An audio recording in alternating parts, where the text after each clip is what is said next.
everybody, welcome. Come on in and let's chat. It is only a few more days until the mid-year break. 3 weeks of no school. I think we're all equally grateful. This going to school while it's still dark is for the birds. No wonder we're not getting over our colds and flu. Anyway, let's get down to today's video. First of all, I was so grateful when I woke up and saw this morning that there is to be a ceasefire and peace talks between Israel and Iran. However, by the time I was up and busy with my coffee, I read that Iran is rejecting the peace talks, fired missiles into Israel 3 hours after agreeing to a ceasefire, and Netanyahu said he will retaliate. And it is at that point that one thinks, here we go again. I may sound disgusting, but take into account where I'm from and what I've seen and experienced in my lifetime. But you know, there was a time, not so long ago, where everyone protested about everything here in South Africa, and in doing so, looted and burned everything in their way. Bullets, rubber bullets, and real ones were flying, and there came a time when you are so, I can almost say, sick of hearing how many died today as a result of these protests, blah, blah, blah.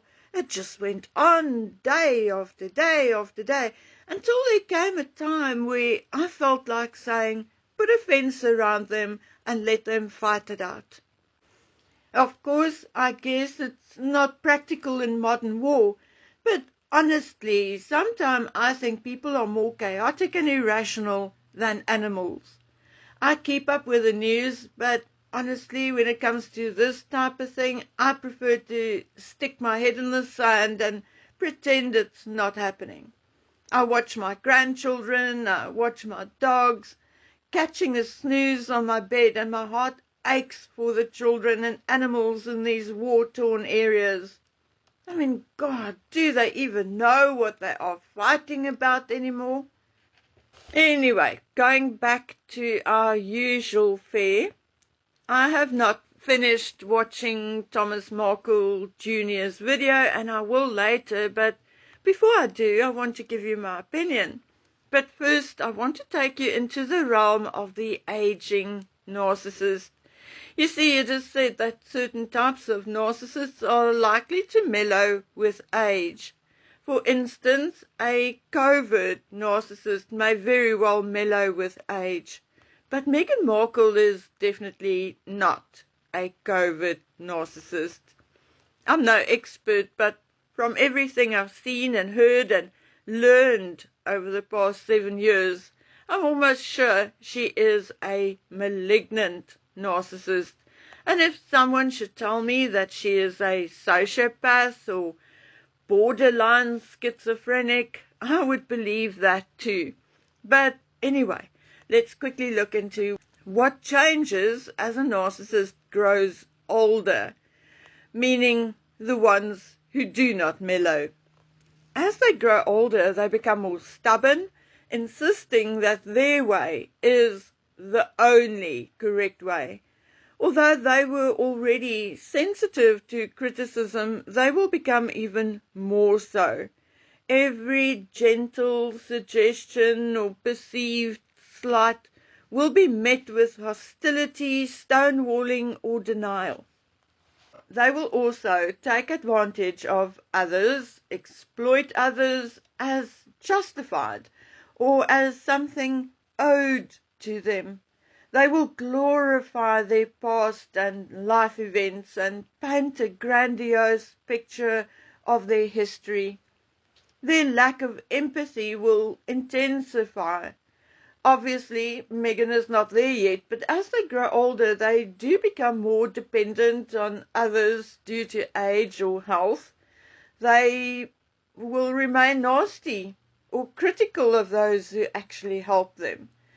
It may sound almost impossible, but they will become more manipulative.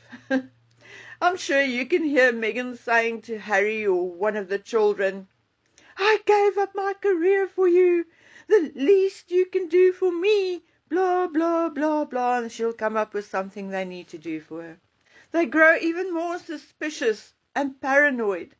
Outbursts of anger and aggression will likely become more frequent and intense. They will likely also seek constant attention and sympathy for any real or perceived ailment. You know, we always think of narcissists as having no feelings, but that's not 100% true.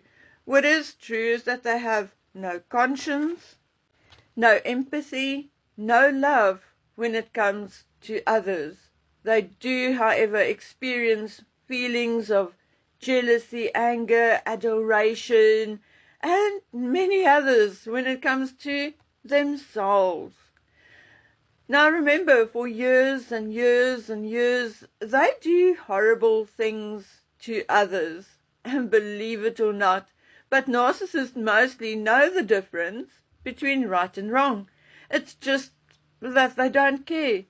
So the more horrible, nasty things they do to others, the more weight they carry, or then shame, and the more burdened they feel by their own actions, the more nasty and horrible things they do in order to keep the false facade going.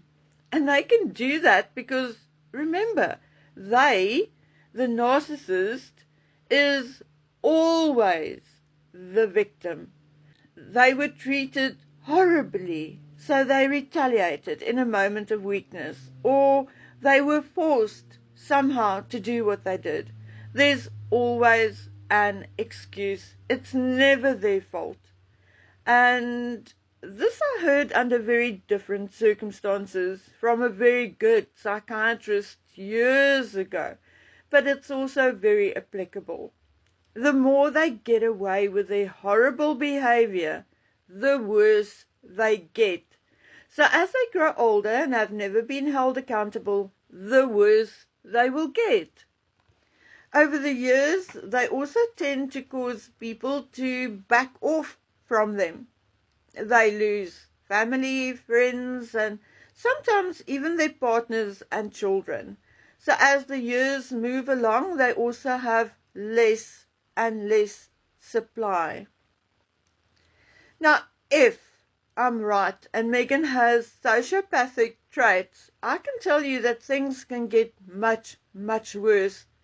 Someone wrote about her narcissist partner. As he aged, he seemed to care less about hiding his behavior, and he seemed to openly enjoy being cruel.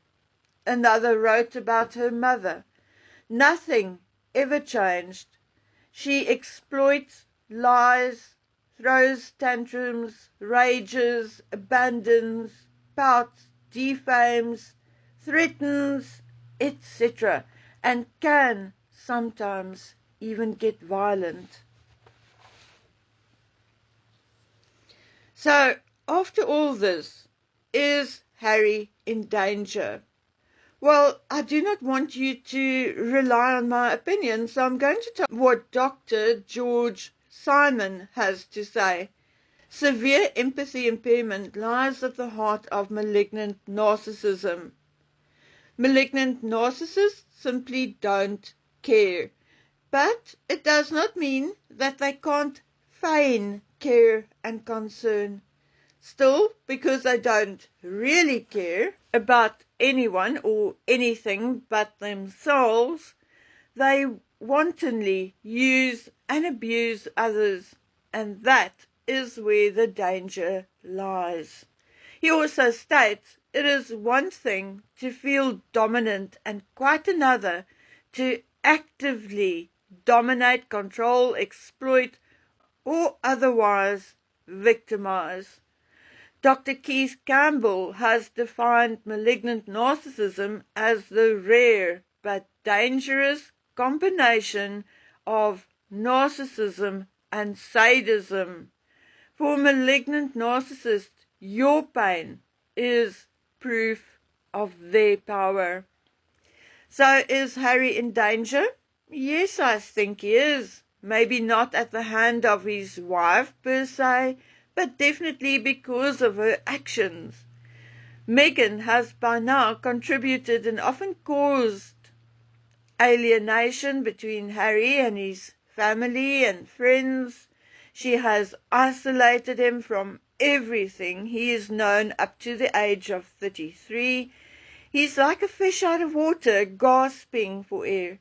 There's no structure to his life, no challenges, no discipline, absolutely nothing. Like one of my friends said very profoundly, Harry reminds her of Forrest Gump, sitting at the bus stop all day waiting for the little boy to come home from school towards the end of the movie. And yes, I fully agree with her. Harry appears to be without a goal, a purpose, and I think a time will come where his meaningless existence will get to him. Whatever he's using to fill the gaps, the emptiness of his existence, will likely pile up on him eventually and break him completely. However, having said that, I have a little devil on my shoulder, whispering, don't forget about the two witches in his life. They can stir up a brew together which could take out a mule. Okay, guys, on that note, I'm going to love and leave you. Take care of yourselves until we meet again on the next one. Bye.